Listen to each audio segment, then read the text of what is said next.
Esse é o primeiro de uma série de vídeos mostrando a jornada que você, leigo, deve percorrer, ou pelo menos que eu recomendo que você percorra ao se interessar sobre Bitcoin. Um caminho de você não saber nada sobre Bitcoin até entender os fundamentos básicos do sistema, como comprar, como guardar e como vender com segurança, e também sempre levando em conta o seu contexto específico, né? Se você já tem algum contato com a comunidade Bitcoin aí pela internet, você já deve saber que o seu dinheiro que está no banco, né, ele não é realmente seu. Se o sistema cair ou o banco decidir bloquear a sua conta, você fica de mãos atadas. Isso já não é mais segredo para ninguém, né? O Bitcoin rompe com essa realidade. Eu vou te explicar bem resumidamente nesse vídeo o que é Bitcoin da forma mais simples possível. Eu vou tentar fazer com que você entenda por que ele é chamado por alguns aí, né, de ouro digital e como que ele pode ser a maior ferramenta de liberdade financeira que você já viu. Imagina o Bitcoin como um dinheiro digital, só que ele não é como o saldo do seu aplicativo de banco aí. O dinheiro do banco depende do banco existir, o Bitcoin não. O token, a moeda Bitcoin, não pertence a nenhum governo, nenhum país e nenhum banco central. Ele pertence exclusivamente às pessoas que usam ele. É como o dinheiro físico que você guarda aí na sua carteira física, que você usa no dia a dia aí. Se você me der uma nota de R$ 100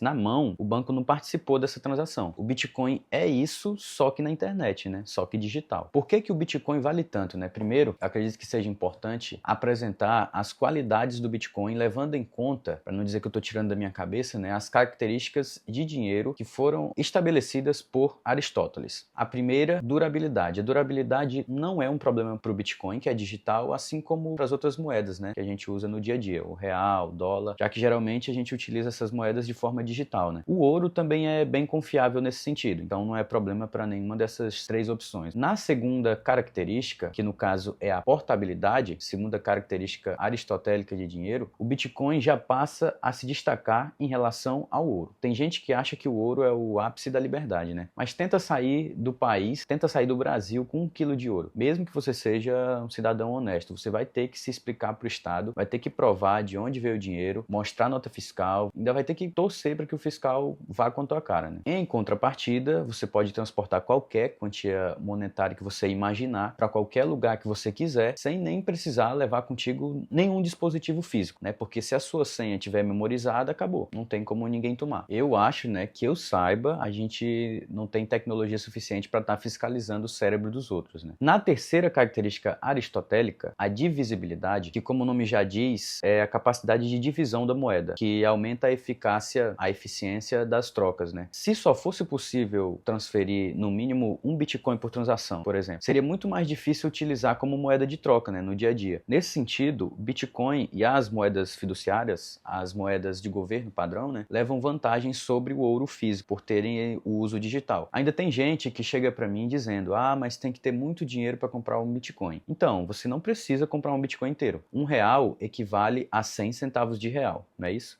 De forma análoga, um Bitcoin equivale a 100 milhões de satoshis. Dá para comprar Bitcoin até com R$ 1, se você assim desejar, né? Quarta característica aristotélica de dinheiro, fungibilidade ou uniformidade, que basicamente diz respeito à confiabilidade de que cada fração daquele dinheiro é exatamente igual. Isso não é um problema, claro, para as moedas fiduciárias, já que elas são todas basicamente números lá na tela, né, do seu aplicativo, no banco lá. E também não é problema para o Bitcoin. Todo Satoshi é igual. Já no ouro, a conversa é um pouco diferente. O processo de verificação de pureza do ouro, né, para ver se ele é verdadeiro mesmo, não é simples. Então, mais um ponto em que a moeda padrão, né, as moedas fiduciárias e o Bitcoin levam vantagem sobre o ouro. Só que tem uma característica que fez com que o ouro tenha se perpetuado como a grande reserva de valor mundial por todos esses milênios, né, que é a escassez. O ouro foi o melhor dinheiro que a humanidade teve por 5.000 anos, porque ninguém conseguia criar ouro do nada, basicamente isso. Só que o ouro ainda tem uma falha, mesmo nessa questão da escassez, que é o ponto forte dele, né? Quanto mais caro ele fica, mais a gente cava para achar mais. Então, consequentemente, a escassez é diminuída e ele perde valor. O ouro valoriza, as pessoas vão trabalhar mais, as mineradoras vão trabalhar mais para minerar mais ouro, porque ele está mais valioso, e com isso vai diminuir a escassez dele, ou seja, aumentar a oferta, vai aumentar a quantidade de ouro no mundo, e com isso ele perde valor.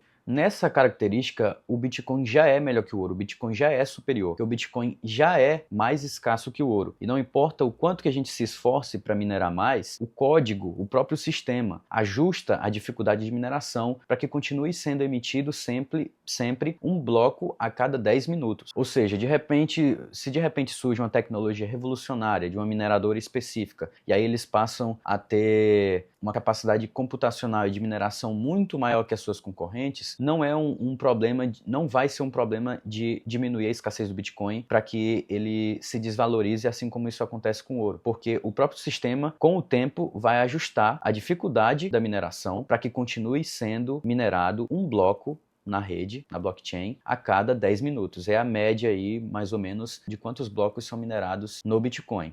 É, em média, um bloco a cada 10 minutos. E como o Bitcoin funciona na prática? Pensa no sistema Bitcoin como um protocolo, um conjunto de regras em que você age obedecendo essas regras específicas. Como a língua portuguesa, por exemplo, que você precisa seguir certas normas gramaticais para conseguir se comunicar. Esse conjunto de regras foi estabelecido por Satoshi Nakamoto e publicado na internet através do famoso White Paper do Bitcoin, no dia 31 de outubro de 2008. Vou deixar aí na descrição a versão traduzida, para português desse documento para quem tiver interesse. São só 9 páginas aí, rapidinho você lê, apesar de ter um conteúdo mais técnico, mas para você ter acesso ali ao documento oficial de instauração do Bitcoin, vamos dizer assim. O sistema também possui uma espécie de livro gigante de registro, a famosa blockchain, que funciona como? Toda vez que alguém envia um Bitcoin para outra pessoa, esse livro é atualizado e a transação, os dados dessa transação vão ficar registrados para sempre nessa rede. E aí milhares de computadores no mundo todo conferem se aquele registro está certo, Então não tem como roubar ou inventar dinheiro no sistema, porque tem milhares de pessoas trabalhando diariamente, verificando a veracidade, enfim, se as transações estão corretas, se não tem nenhuma fraude ali no meio. Que no caso, a fraude seria o fato das pessoas, seria como os estornos do Pix,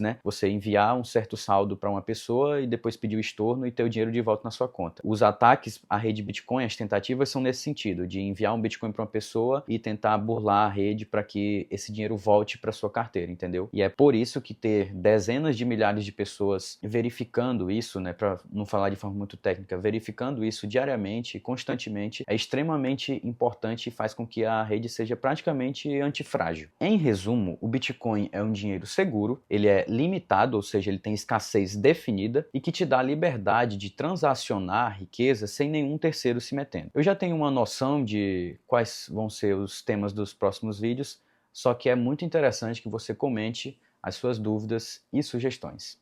É isso, leia a Bíblia, estude Bitcoin.